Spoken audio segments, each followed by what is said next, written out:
नमस्कार दोस्तों। हम बात कर लेते हैं 25 सितंबर 2023 के बारे में।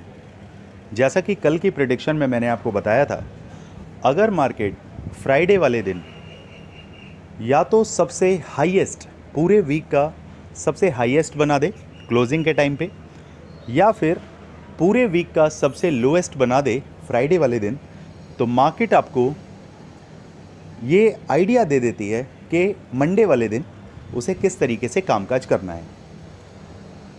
तो ये तो कंफर्म है कि मंडे को मार्केट न्यूट्रल टू नेगेटिव, यानी कि आपको गैप डाउन के केस में मिल सकती है। दूसरा, फ्राइडे का ये जो एनालिसिस है, इस बात से आप ये समझिए कि मार्केट का एक पैटर्न है जो वो pattern most of the time repeat करती है। बट वो पैटर्न को समझने के लिए आपको चार्ट को रीड करना आना चाहिए, बैक टेस्टिंग करनी आनी चाहिए। आपको पता होना चाहिए कि आप चार्ट के अंदर एक्चुअल में क्या ढूंढ रहे हैं। तो मेरी एनालिसिस की बदौलत एज अ बिगनर अगर आप हैं तो इन चीज़ों को समझिए, जानिए और ये देखिए कि मार्केट किस तरीके से कामकाज करती है। कैपिटल से ट्रेड ले लेना बहुत आसान है, एग्जिट भी होना बहुत आसान है, लेकिन क्या मार्केट से पैसा कमाना इतना भी आसान है? अगर होता तो हर कोई सीधे एंट्री डालता और 20-25-30 हज़ार रुपये बना के 25-30 का परसेंट का अपना परसेंटेज लेता और निकल जाता। मार्केट में काम करना हलवा नहीं है, समझिए इस बात को। अब ध्यान से सुनिए कि मार्केट में आपको मंडे को किस तरीके से कामकाज करना है। मार्केट ने क्लोजिंग दी है 19,674 के आसपास। अगर मार्केट गैप डाउन होके 19,611 के नीचे निकलता है और कंसोलिडेट करने लगता है, तो पहला टारगेट आपको जो मिलने वाला है, पहला टारगेट आपको मिलेगा 19,560 के आसपास। फिर उसके बाद दूसरा टारगेट आपके पास है, मैं एक सेकंड ये लेवल्स को मैं साइड कर देता हूँ जिस वजह से आपको प्रॉब्लम ना हो, और हम चलते हैं 15 मिनट के चार्ट पर जहाँ पर आपको अच्छे से क्लैरिटी मिल जाएगी।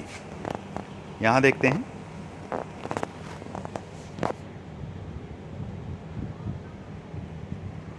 यहाँ समझिए, पहला टारगेट रहेगा आपका 19,611 का। अगर 611 से मार्केट गैप डाउन होती है और नीचे की तरफ चलने लगती है, और कंसोलिडेशन होना ज़रूरी है।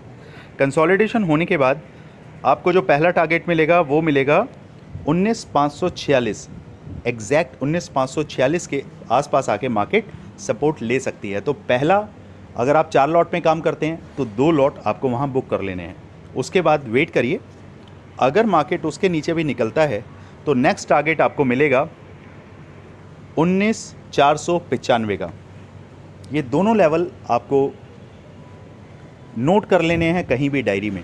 यहाँ पे बहुत सारे लेवल्स मैंने लगा के रखे हुए हैं, तो इन लेवल्स पे ध्यान ना देके जो मैं आपको लेवल बता रहा हूँ उनको नोट करिए प्लीज़। ऊपर की तरफ बात करें, अगर सैटरडे संडे में कुछ भी ऐसी गुड न्यूज़ आ जाती है ग्लोबल मार्केट में, अगर मार्केट गैप अप होता है और हमें 750 के नियर बाय देखने के लिए मिलता है, तो पहला रेजिस्टेंस जो रहेगा 19,764 का रहेगा। वहाँ से फिर हम एक पुट की पोजीशन प्लान कर सकते हैं। तो पहला टारगेट आपका जो रहेगा वो रहेगा 19,684 का। उसके बाद दूसरा टारगेट रहेगा वो रहेगा 19,611 का। मार्केट में इसी तरीके से काम करने का तरीका है, बिना लेवल के, बिना एसएल के, बिना डिसिप्लिन के, बिना साइकोलॉजी के मार्केट में आप काम नहीं कर पाएंगे। तो धीरे धीरे लर्न करते रहिए, थोड़ा थोड़ा कमाते रहिए। बस मार्केट में बने रहना ही पहला मकसद होना चाहिए, वो भी प्रॉफिट के साथ, जो कि मेरी हमेशा एक टैगलाइन मैं हमेशा यूज़ करता हूँ, ऑलवेज क्लोज इन ग्रीन। तो इसी टैगलाइन के साथ हमें जुड़ना है, काम करना है, इसको अपने अंदर बसा लेना है। रम जाओ इस थीम के साथ कि आपको मार्केट में अगर काम करना है तो क्लोजिंग के वक्त तक आपका पीएनएल ग्रीन में आ जाना चाहिए। ओवर ट्रेडिंग बिल्कुल नहीं करनी है। मार्केट में ज़्यादा से ज़्यादा अगर आप इंट्राडे करते हैं 3 से 4 ट्रेडिंग इनफ होती हैं। उन 4 ट्रेडिंग में अगर 3 ट्रेड भी हिट हो गए, एक ट्रेड गलत आपने लिया तो कोई दिक्कत नहीं, लेकिन करने वाले क्या करेंगे, 3 ट्रेड में हज़ार रुपये का प्रॉफिट लेंगे, और अगर एक ट्रेड गलत हो गया चौथा, तो उस ट्रेड में उसे लेके बैठ जाएंगे लॉस में, और वो 3000 जो बाकी ट्रेड का प्रॉफिट है उसको भी गवा देंगे, और ऊपर से 3-4 हज़ार रुपये का और लॉस कर बैठेंगे। लॉस में जल्दी काटिए, प्रॉफिट में बने रहिए। लेकिन ऐसा नहीं है कि 4 लॉट में काम कर रहे हैं तो प्रॉफिट को बस जाते जाना है कि हम तो सबसे टॉप पे बेचेंगे, ऐसा नहीं होता। स्टेप बाय स्टेप हमें लॉट को सेल भी करना होता है। बात कर लेते हैं बैंक निफ्टी के बारे में। मैं थोड़ा सा चार्ट को बड़ा कर देता हूं और यहाँ समझते हैं कि बैंक निफ्टी के हमारे टारगेट क्या रह सकते हैं। अगर मार्केट गैप डाउन होता है और 44,300 के नीचे ओपन होता है और वहाँ से कंसोलिडेशन होने लगता है, तो पहला टारगेट जो आपको मिलेगा वो 44,111 का मिलेगा। उसके बाद दूसरा टारगेट आपके पास है 43,898, या मोटा मोटी बात करें 43,900 का। ये 2 टारगेट के साथ हम काम करने वाले हैं। अगर मार्केट गैप अप खुलता है किसी वजह से, ग्लोबल मार्केट के हिसाब से भी थोड़ा इन्फ्लुएंस होता है हमारा मार्केट, उसके बाद वापस अपने उसी लय में, उसी रिदम में आ जाता है। तो अगर गैप अप होता है और 44,750 के ऊपर मार्केट हमें देखने के लिए मिलता है, तो पहला टारगेट हमारा रहेगा 44,950, और दूसरा टारगेट हमारा रहेगा 45,050। उसके बाद 45,050 से लेकर 45,208 तक का हमारा नो ट्रेडिंग जोन है। अगर मार्केट इसको भी क्रॉस करता है तो अगला टारगेट आपको मिलेगा 45,295 के आसपास।